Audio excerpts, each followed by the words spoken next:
ፏፏቴ ቲዩብ አክብሮታዊ ሰላምታችን ይድረሳችሁ የተከበራችሁ የቻናላችን ቤተሰቦች፣ እነሆ የዕለቱን ሰበር ዜናዎች ወደ እናንተ ማድረስ ጀምረናል። በቅድሚያም አበይት ነጥቦች። የኦሮሞ ባለስልጣናትን እንዳትቃወሙ ተባለ። አመራሩ ትዕዛዝ ሰጡ።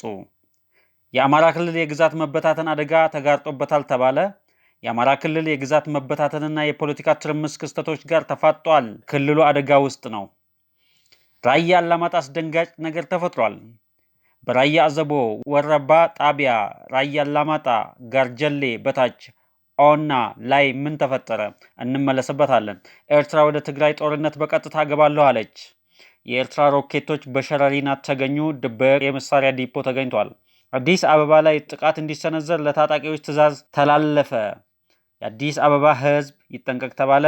እንመለስበታለን። አድማጮቻችን፣ ተመልካቾቻችን ለቻናላችን አዲስ ሆናችሁ ሰብስክራይብ በማድረግ ይቀላቀሉ። መረጃው ለሌሎች እንዲደርስ ላይክ፣ ሼር ያድርጉ። የኦሮሞ ባለስልጣናትን እንዳትቃወሙ ሲሉ የኮሚሽኑ አመራር ተናገሩ። ኮሚሽነር ዮናስ አዳዬ ይባላሉ። የምክክር ኮሚሽን ኮሚሽነር ተብለው ከፍተኛ ኃላፊነት አላቸው። ሰውየው ታዲያ በምክክር የኦህዴድን ወኪል የሚፈጽመውን ተግባር ነው እያደረጉ የሚገኙት።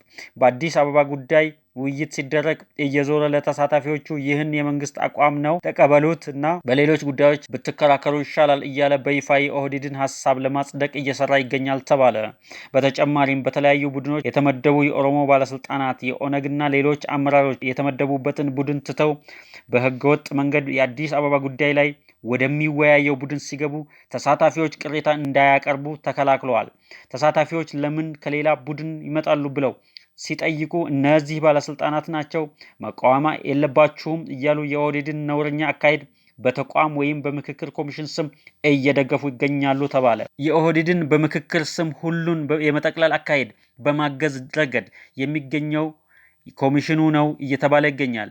የኮሚሽኑ አመራሮች በተለያዩ ሚና ተሰጥቷቸው አንዱ ሙሉ የቃለ ጉባኤውን መረጃ ሲሰጥ፣ ቀሪው በየቀኑ የሚያስገቧቸውን ሰዎች ሁኔታ ሲሸፍን፣ ሌላው ደግሞ በይፋ የኦህዴድን ዓላማን ለማሳተፍ እየቀሰቀሰ ነው ተባለ። ለዚህ ነው ህዝቡ በአንድ ድምፅ የምክክር ኮሚሽኑ የኦህዴድ መሳሪያ ነው የሚለው። የአማራ ክልል የግዛት መበታተንና የፖለቲካ ትርምስ ክስተቶች ጋር ተፋጧል ተባለ። የወቅቱ የአማራ ክልል ሁኔታ የግዛት መበታተንና የፖለቲካ ትርምስ ስቴት ፍራጂሊቲ ኤንድ ፖለቲካል ዲኬ ክስተቶች ጋር ተፋጧል ተብሏል። ማንኛውም የለውጥ ትግሎች በህዝብ ላይ የሚደርሰውን ህልውናዊ አደጋ ሊቀንሱ የሚገባቸው ሲሆን የርዕዮተ ዓለም ውጥረትና የተቋማዊ አሰራር ቀጣይነትን ያረጋግጡ ይገባ ነበር። ሆኖም ግን የክልሉ እውነታ የሚያሳየው ህጋዊና ፖለቲካዊ አውድ የሳተ እንዲሁም የህዝብን የፍትህ ጥያቄ ሽፋን አድርጎ የተነሳ የታጠቀ ትግል ክልሉን ወደ ሁለንተናዊ መዋቅራዊ ቀውስ እየመራ መሆኑ ነው። ዘላቂ ሰላምና ልማት ሊረጋገጥ የሚችለው በጠንካራ ህዝባዊ ተቋማትና በሰለጠነ የአስተዳደር መዋቅር ነው። በክልሉ የታዩ ሂደቶች ግን ተቋማዊ መዋቅርን በአመፅ የማፍረስ አዝማሚያ የነበረው ነው። በዝቅተኛው የአስተዳደር እርከን ጀምሮ የሰለጠኑ ሰራተኞችና ባለሙያዎች፣ ካድሬዎች፣ አመራሮች መገደላቸውና መፈናቀላቸው ክልሉን ባዶ አድርጎታል ተብሏል። አማጺው ኃይል ስልጣንን በኃይል ለመቆጣጠር የሚደረግ ሩጫ አሸንፎ ከመጣ በኋላ ክልሉን በምን አይነት ብቁ አስተዳደርና ተቋማዊ ፍሰት ማስተዳደር እንደሚችል የሚያሳይ ሳይንሳዊ አሳማኝ የፖለቲካ ማዕቀፍ አላቀረበም። ይህ ሁኔታ የፖለቲካ ስልጣን ባዶነት እንዲፈጠር አድርጓል ተባለ። ለአማራ ህዝብ ነጻነትና ቤዛ ጫካ የገባው ኃይል ተሳክቶለት 4 ኪሎን ቢቆጣጠር እንኳን የወለጋን አማራ ቀርቶ የሸዋን አማራ እንዴት ከእልቂት እንደሚታደገው ማንም አያውቅም። በብሔር ቅራኔ ቅርቃር ውስጥ የገባች አገር ውስጥ የብሔር የትጥቅ ታጋዮች ስኬት ወይም ኢትኒክ ክሊንሲንግ ማቀላጠፍ ብቻ ነው ያለው እድል። ችግሮች በሰከነ በምሁራዊ ሰላማዊና ተቋማዊ በሆነ የዲሞክራሲ ማዕቀፍ ካልተፈቱ በቀር በኃይል የሚደረግ ጉዞ መዳረሻው ወደ ባሰ ማህበራዊና ፖለቲካዊ ውድቀት ብቻ ነው ሲሉ ታዛቢዎች እየገለጹ ይገኛሉ። በመጨረሻም አማራ ክልል አሰላሳይ ፖለቲከኞችን መውለድ አይጀምርም ወይ? ራያ አላማጣ ከተማ አስደንጋጭ ነገር ተፈጥሯል። የህወሓት ሰራዊት በራያ አዘቦ ወራባ የጣቢያ ውዲስ ላይ ታንክ እና በራያ አላማጣ ጋርጀሌ በታች ኦና ዳዮክለ ላይ ዳግም መድፍ ተክሏል። ዛሬ ቀን ላይ በራያ አላማጣ አድሃንጥያ ከሸሆቹ ቀብር አካባቢ መድፍ ለመትከል ቦታ እየመረጡ ይገኛሉ።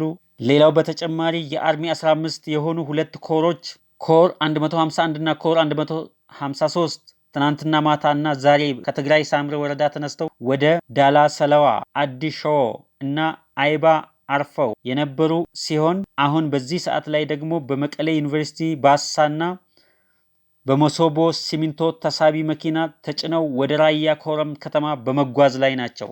ህወሓታውያንና የህወሓት ሰራዊት ሰሞኑን እያደረጉት ያለው እንቅስቃሴ ጦርነቱን በወሎ ራያ ምድር ላይ ለማድረግ ነው ተብሏል። ህወሓት ለራያ ህዝብ የመረረ ጥላቻ ስላላቸው ከቻሉ ከምድረ ገጽ ለማጥፋት ካልሆነላቸው ደግሞ በኢኮኖሚ ለማድቀቅ የማይፈነቅሉት ድንጋይ የለም ተብሏል። ይህ ፍላጎታቸው ከ30 ዓመት በፊት ጀምሮ በስትራቴጂ ተጠንቶ ታቅዶ እየተፈጸመ የመጡት ተግባር መሆኑ ሀገር ያወቀው ፀሐይ የሞቀው ጉዳይ ነው።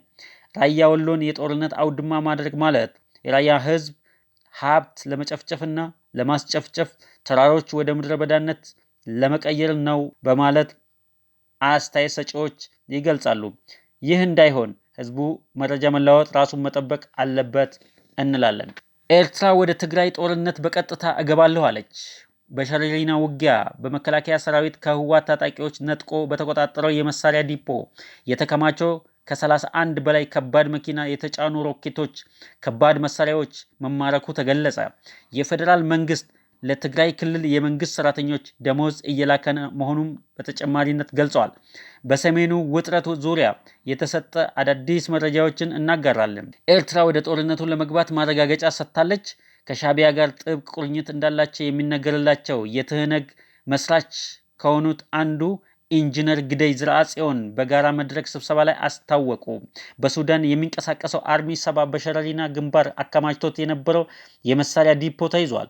ከሸረሪና ካምፕ ወጣ ብሎ ግዴማ በተባለች ቦታ መጋዘን ውስጥ እንዲሁም ከመሬት በታች በኮንክሪት በተሰራ ግዙፍ ምሽግ ተጠራቅሞ የነበረ ተተኳሽ የቡድንና የነፍስ ወከፍ መሳሪያ፣ ሮኬት፣ የአጭርና መካከለኛ ርቀት ሚሳኤሎች፣ አርፒጂ 7 የሳተላይት ስልኮች፣ የሬዲዮ መገናኛ፣ የቅኝት ድሮኖች፣ የመኪና መለዋወጫና ለጊዜው ምንነታቸው ለመለየት ያልተቻሉ የጦር መሳሪያዎች በመከላከያ ቁጥጥር ስር መግባታቸው ተገለጸ።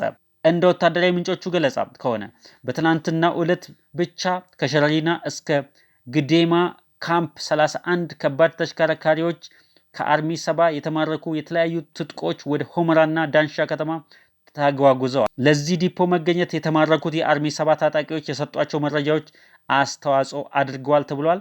የትግራይ ሚዲያዎች ራሳቸውን ከአየር ጥቃት ለመጠበቅ በሚል ከመሬት በታች ወደ ተቆፈረ ስቱዲዮ ውስጥ መግባታቸው የመቀሌ ምንጮች ገልጸዋል። የፌዴራል መንግስት ለትግራይ ክልል የመንግስት ሰራተኞች ደሞዝ፣ የክልሉን የጤና ትምህርትና የግብርና በጀቶችን ሳያቋርጥ እየላከ መሆኑ ታውቋል። አዲስ አበባ ላይ ጥቃት እንዲፈጸም ለታጣቂዎች ትዕዛዝ አስተላልፈናል አለ። በአሁኑ ወቅት በውጭ ሀገር የሚኖሩት አቶ ጸጋይ አራርሳ አዲስ አበባ የኦሮሚያ ካልሆነች በከተማዋ ላይ ቀጥተኛ ጥቃት እንዲፈጸም ለሸኔ ታጣቂዎች ትዕዛዝ አስተላልፈናል ሲሉ በአደባባይ የሽብርተኝነት ንግግር አድርገዋል። ግለሰቡ የሸኔና የህወሓት ተወካይ ሲሆኑ እየተካሄደ ያለውን የምክክር ሂደት ለማደናቀፍ በዘለለ ቡድኑና ግለሰቡ በንግግርና ውይይት ሳይሆን በሽብር ስራ ምንም የማያውቁትን ንጹሃን ደም የሚቆምር መሆኑ የሚያሳይ ነው ተባለ። ይህ የሽብርተኞቹ ተወካይ የሆኑት ጸጋይ አራርሳ በውጭ ሀገር ሆነው የሚያስተላልፏቸው መሰል ንግግሮች በህዝቦች መካከል መጠራጠርን የሚፈጥሩና በሰላማዊ መንገድ ውይይት ለማድረግ የሚደረገውን ጥረት የሚያደናቅፉ ናቸው ተብሏል። አድማጮቻችን፣ ተመልካቾቻችን ለቻናላችን አዲስ ከሆናችሁ ሰብስክራይብ በማድረግ ይቀላቀሉ። መረጃው ለሌሎች እንዲደርስ ላይክ፣ ሼር በማድረግ ይተባበሩን። ሰናይ ጊዜ